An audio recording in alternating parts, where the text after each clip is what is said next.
The cafeteria of the Galactic Academy was loud that day. The clatter of trays, the hum of translators, and the soft chittering of dozens of alien tongues mixing with human laughter. At the far corner, a slender alien girl named Sha sat alone. Her lilac skin shimmered faintly under the light, and her silver eyes flickered downward, fixed on the floor where her meal lay, dumped there by laughing students. Her delicate fingers trembled as she picked up a bit of the glowing nutrient gel from the tiles, her cheeks burning with humiliation. The group responsible, 3 cadets from the Rascary species, towering and muscular with reptilian scales, stood nearby, snickering. "Eat, little worm," one hissed. "You should be honored we share food with you." Sha's translator collar buzzed, failing to catch her soft reply. She said nothing, just lowered her gaze further. The Rascary were known to despise her kind, the frail, pacifist telepaths whose homeworld had refused to fight in the last galactic war. To the Academy's warrior species, frail were cowards. Across the cafeteria, Jake Renner, a human cadet, had been watching the scene unfold. He'd seen this before, not just here but back home too. Bullies were universal. He stood, his tray clattering as he pushed back from the table. His friend raised an eyebrow. "Jake, don't. You'll get expelled again." Jake's grin was sharp. "Hold my beer." He strode through the cafeteria, every eye following him. The Rascary turned, sneering. "Back off, human," one growled, flaring his crest. "This is not your concern." Jake didn't stop. He crouched next to Sha and looked at the spilled food.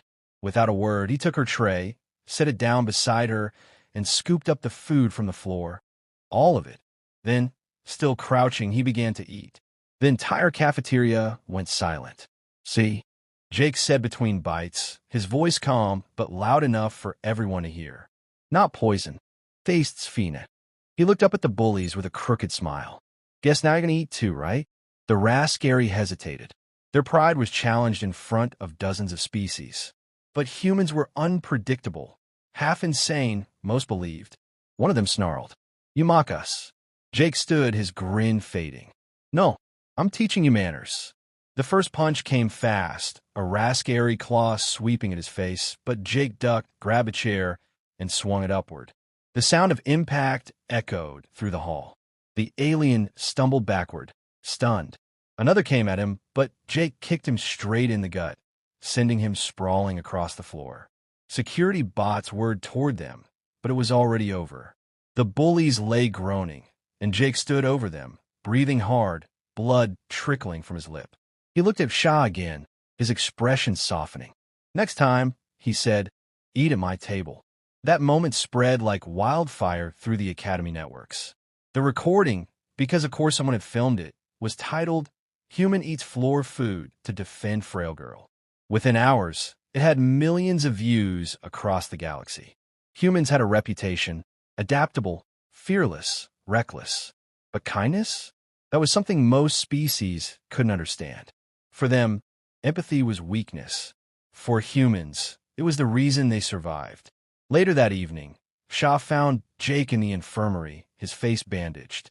She held out a small, glowing crystal, a frail thought gem, a token of gratitude that contained a memory. "I don't understand what you did," she said softly, her voice like chimes. "You shamed yourself for me." Jake smiled faintly. "Nah, just figure it was someone's turn to remind them we're all equals. Even if I had to get punched for it." Sha blinked, her telepathic senses brushing against his thoughts. Raw, unfiltered, human emotion. She flinched at the depth of it. Pain, anger, compassion, all tangled together like fire and storm. "You humans," she whispered. "You burn so bright it hurts to look at you." He laughed softly. "Yeah, we get that a lot." The next day, no one dared to bully Sha again.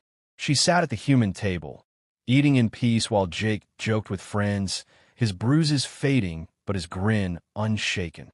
The Rascary avoided them both, and though she rarely spoke, Sha carried something new in her chest, a spark she'd never known before. Not just gratitude, something fiercer. Hope.